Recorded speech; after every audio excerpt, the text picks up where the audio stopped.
Oui, monsieur le maire, mes chers collègues, j'interviens juste pour m'étonner publiquement au nom du groupe Saint-Nazaire-Bleu-Marine de ce recrutement d'un poste de collaborateur au sein de votre cabinet. Je me demande si c'est bien essentiel à l'exercice de votre municipe, parce que compte tenu du décret dont cette délibération fait ici le rappel, ce recrutement ne me semble donc motivé que par le passage de notre commune dans une nouvelle strate démographique. En tout cas, moi c'est ce que j'ai compris. La strate démographique des 70 000 habitants. Il est heureux, bien sûr, que... Peut-être que j'ai tort, mais c'est ce que j'ai compris en tout cas. Il est heureux, en tout cas, que Saint-Nazaire ait franchi ce seuil historique. Mais notons que notre bonne santé démographique n'est jamais acquise par avance. Elle est forcément liée à notre bonne santé économique. Je vois que ça vous fait rire.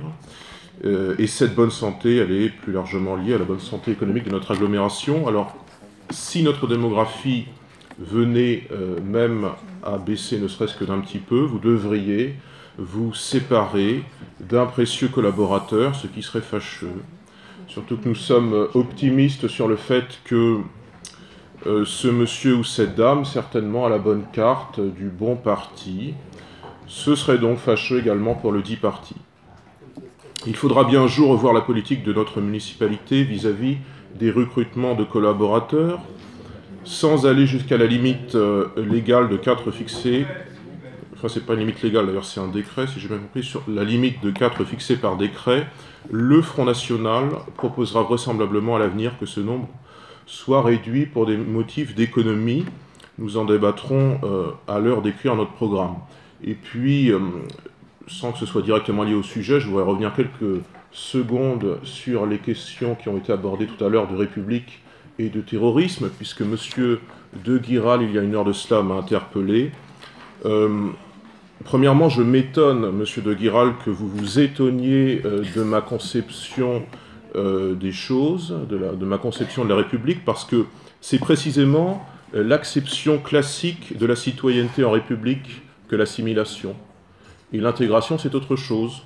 Plus généralement, c'est l'assimilation à la française qui nous distingue des autres pays, des autres systèmes. Je pense notamment aux pays anglo-saxons. L'intégration, c'est plutôt un concept anglo-saxon.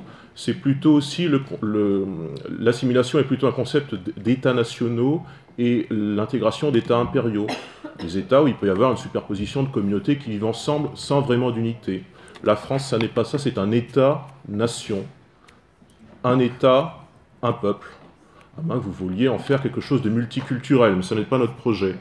Et puis deuxièmement, évidemment qu'en évoquant tout à l'heure la question du terrorisme, j'évoquais la question de la responsabilité, plus exactement de la co-responsabilité des partis de gouvernement dont cette majorité est le représentant ici. Voilà, mes propos coulaient de source, je ne vois pas du tout pourquoi vous soupçonniez que j'avançais que le Parti socialiste est responsable. Évidemment qu'il est responsable, le Parti socialiste. Il était responsable en 2011 lorsque François Hollande, alors candidat, s'est montré favorable à l'intervention militaire en Libye. En cela, il a favorisé le terrorisme. Le Parti socialiste était responsable directement en 2012 lorsqu'il a indiqué que les miliciens islamistes de Jabhat al-Nusra faisaient, je cite, du bon boulot. En cela, le Parti socialiste a appuyé le terrorisme. Le Parti socialiste a encore appuyé le terrorisme en 2013 lorsqu'il s'est demandé s'il devait intervenir en Syrie. Je crois que c'était au mois d'août. Donc il n'y a aucun mystère dans mes propos. Évidemment, vous avez tous ici une petite part de co-responsabilité, et votre parti plus généralement. Mesdames, Messieurs, chers collègues... Et pas les communistes, d'ailleurs. S'il vous plaît, Monsieur Gauthier-Boucher, vous n'avez plus la parole. Mesdames et Messieurs, mes chers collègues, je voudrais d'une part vous demander de ne pas répondre à ces propos, de mon point de vue, indécents et graves pour notre démocratie. Mais Monsieur Gauthier-Boucher attend ceci. Le deuxième point, je m'adresse à Monsieur Gauthier-Boucher et à l'ensemble de ses élus. C'est la dernière fois que je laisserai passer des interventions sur des sujets qui remontent à 1 heure, puisque vous avez mis 1 heure pour avoir votre réflexion, pour revenir sur des délibérations. C'était mieux que de lui couper la parole. S'il vous plaît, vous me laissez... Je suis encore ici le président de séance, et je crois qu'il y a un règlement. Et je demande aux élus d'intervenir sur les délibérations. Éventuellement, celle qui suit, on peut revenir parce que le sujet, parce qu'on est dans la thématique, mais là, M. Gauthier-Boucher a mis 1 heure pour pouvoir répondre sur un sujet dont la délibération, je le rappelle, est le recrutement d'un membre au sein de mon cabinet. Ce sont des méthodes, je le dis à l'ensemble des élus, et je le dis à M. Gauthier-Boucher, que je ne laisserai plus passer. Je couperai donc la parole, et ça sera terminé. Y a-t-il d'autres interventions sur la délibération concernant le recrutement et la création d'un poste de collaborateur au sein de mon cabinet? Il n'y en a pas. Je vais donc donner quelques éléments de réponse.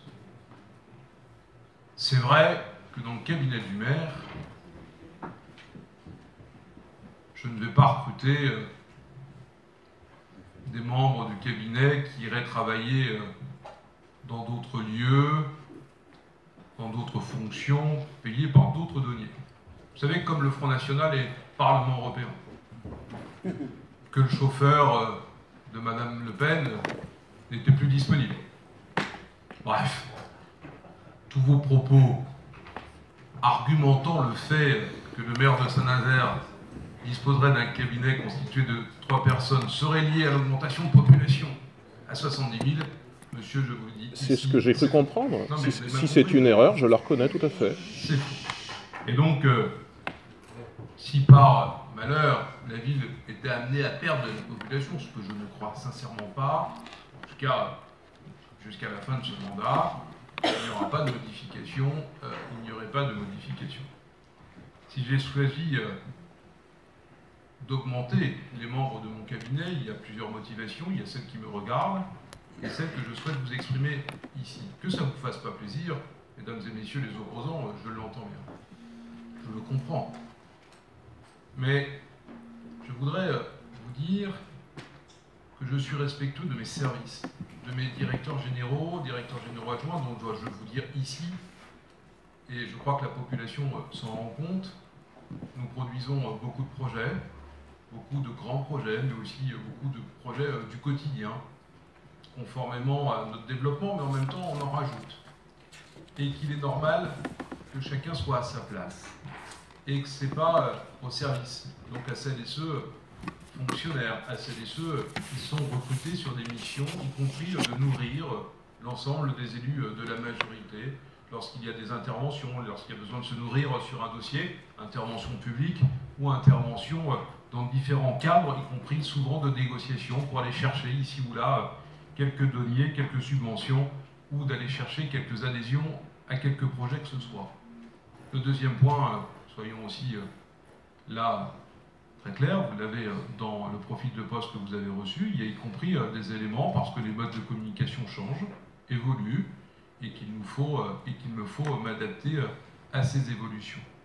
Alors c'est vrai, si ce débat, j'avais voulu qu'il n'y ait pas lieu, j'aurais pu utiliser comme un certain nombre de maires, comme un certain nombre manifestement de partis, j'aurais pu utiliser le statut de chargé de mission.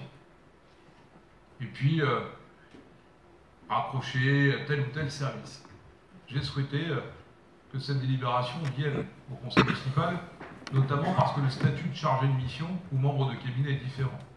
Le membre de cabinet, comme vous l'a dit Madame Lydie Mahé, prend fin lorsque le maire n'est plus en fonction, sans aucune indemnité, alors que le chargé de mission rentre dans le droit commun. Et respectueux des deniers publics, j'ai préféré, et par transparence, d'avoir ce statut, et y compris pour pouvoir intégrer au mieux ce futur collaborateur. Mais dans votre intervention, M. Gauthier-Boucher, parce que là n'est pas l'essentiel de mon point de vue, j'ai retenu une chose. Une. Et je veux le dire ici, enfin vous venez de reconnaître quelque chose. Enfin vous l'avez dit, ça va mieux. Vous avez dit, c'est pas parce qu'il y a une bonne santé économique ici. Eh bien, je suis heureux, fier, aujourd'hui, au Conseil municipal de Saint-Nazaire, que le Front National reconnaisse que la situation économique va mieux. Vous avez reconnu que nous augmentions la population et que la situation économique va mieux. Je suis convaincu en plus que c'est une très mauvaise nouvelle. C'est un fait, vous n'êtes pas au courant de ça? Et par contre, M. Gauthier-Boucher, je suis prêt à vous financer. Je n'aime pas l'argent, ça ne m'intéresse pas.